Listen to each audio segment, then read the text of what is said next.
Assalamualaikum. Nama saya Nikmasi Saleha binti Nik Ahmad Syukri. Saya mengambil Diploma Pendidikan Pengajian Islam.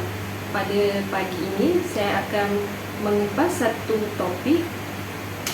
Topik yang saya pilih ialah topik tokoh pemimpin. Tokoh pemimpin iaitu Datuk Seri Abdullah Ahmad Badawi. Datuk Seri Abdullah Ahmad Badawi ialah bekas Perdana Menteri yang kelima.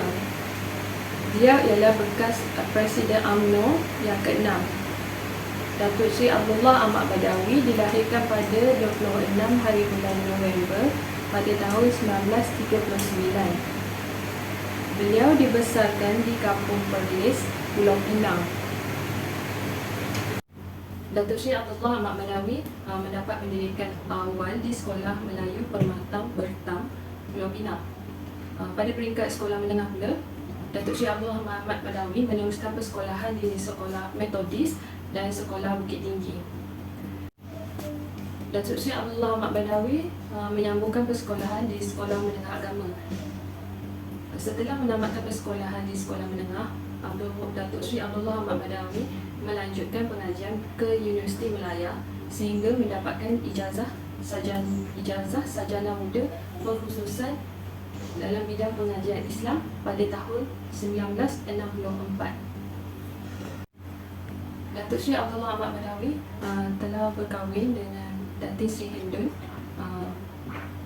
pada 4 September 1965. Sepanjang 38 tahun berkahwin, pasangan ini telah dikurniakan 2 orang anak. Kerjaya Datuk Seri Abdullah Ahmad Badawi. Datuk Seri Abdullah Ahmad Badawi memulakan kerjayanya sebagai pegawai di Jabatan Perkhidmatan Awam, Jabatan Perdana Menteri pada tahun 1964 sehingga pada tahun 1969. Datuk Seri Abdullah Ahmad Badawi mula menyertai UMNO pada tahun 1965. Beliau mula bergerak aktif dalam arena politik setelah dipilih menjadi ahli parlimen. Beliau menyertai perkhidmatan awam. Yang pertama ialah sebagai Ketua Penolong Setiausaha dalam Majlis Gerakan. Beliau juga dilantik sebagai menteri di Kementerian Belia dan Sukan pada tahun 1974 dan sebagai Ketua Sektor Setiausaha. Pada tahun 1978, beliau telah memenangi kawasan mengundi dalam pilihan raya dan Datuk Seri Abdullah Ahmad Badawi secara rasmi dilantik sebagai menteri di Jabatan Perdana Menteri, Kementerian Pendidikan dan Kementerian Pertahanan. Datuk Seri Abdullah Ahmad Badawi telah berjaya mengharumkan nama Malaysia sebagai negara contoh dan negara membangun.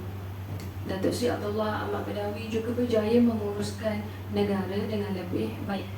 Beliau berjaya mengubah pemikiran masyarakat supaya minda Melayu untuk mencapai kejayaan. Tun Abdullah Ahmad Badawi juga digelar sebagai bapa pembangunan modal insan sepanjang pemerintahan beliau. Beliau telah memperkenalkan Islam Hadari. Terdapat 10 pencapaian daripada pelaksanaan Islam Hadari. Terdapat 10 pendekatan yang telah diperkenalkan oleh Tun Abdullah Ahmad Badawi. Yang pertama ialah keimanan dan ketakwaan kepada Allah. Yang kedua ialah kerajaan adil dan beramanah. Yang ketiga ialah rakyat berjiwa merdeka. Yang keempat ialah penguasaan ilmu pengetahuan. Yang kelima ialah pembangunan ekonomi seimbang. Yang keenam ialah kehidupan yang baik. Yang ketujuh ialah pembelaan hak wanita. Yang kelapan ialah keutuhan budaya dan moral. Yang kesembilan ialah pemeliharaan alam sekitar. Dan yang terakhir ialah kekuatan pertahanan.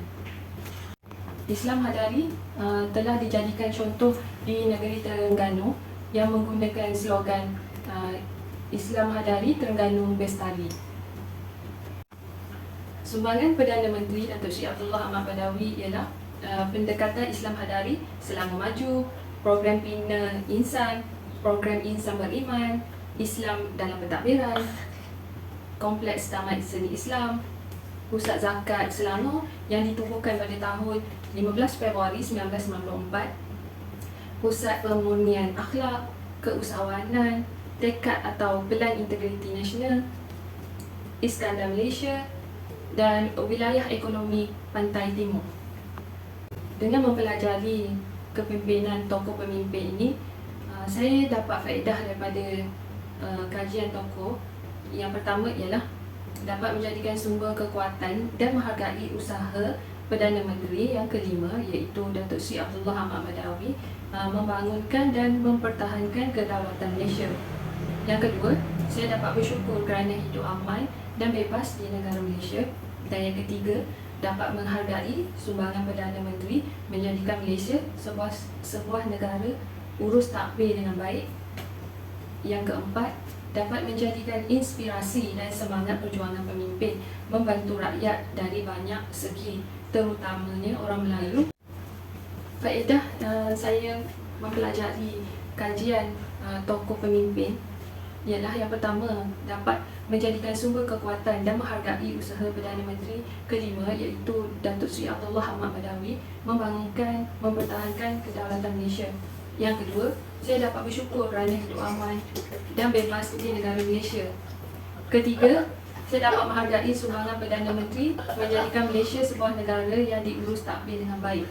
Yang keempat, dapat menjadikan inspirasi dan semangat perjuangan pemimpin membantu rakyat dari banyak segi, terutamanya orang Melayu, kerana saya percaya pemimpin yang baik ialah orang yang banyak menyumbangkan modal, tenaga, fikiran, waktu untuk mendengar dan membantu rakyat. Yang kelima ialah saya dapat mengetahui bakat-bakat pemimpin secara peribadi memajukan Malaysia dengan menjadikan Malaysia negara yang bertamadun dan membangun. Dan yang keenam ialah saya dapat mengukuhkan hubungan dalam kalangan warga negara.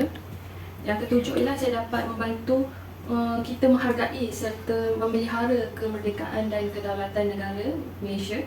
Yang ke-8 ialah saya dapat memperoleh banyak ilmu pengetahuan.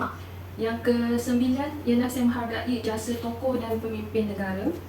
Kesimpulannya, kepentingan yang amat berhormat Datuk Seri Abdullah Ahmad Badawi ini ialah mempunyai agenda pembangunan sosial. Islam Hadari dapat membentuk budaya masyarakat yang teguh dan moral awam.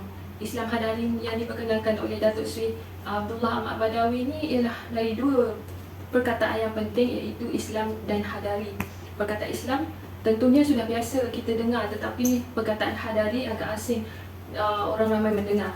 Ia berasal dari perkataan Arab, bermaksud hadari, bermaksud tamadun, kekuasaan, kehebatan, kemakmuran sesuatu bangsa dan pemerintah. Inilah yang bermaksud membangun kemajuan tamadun yang berasaskan ajaran Islam. Islam Hadari adalah Islam yang membangun dan membina peradaban Islam. Sekian, terima kasih.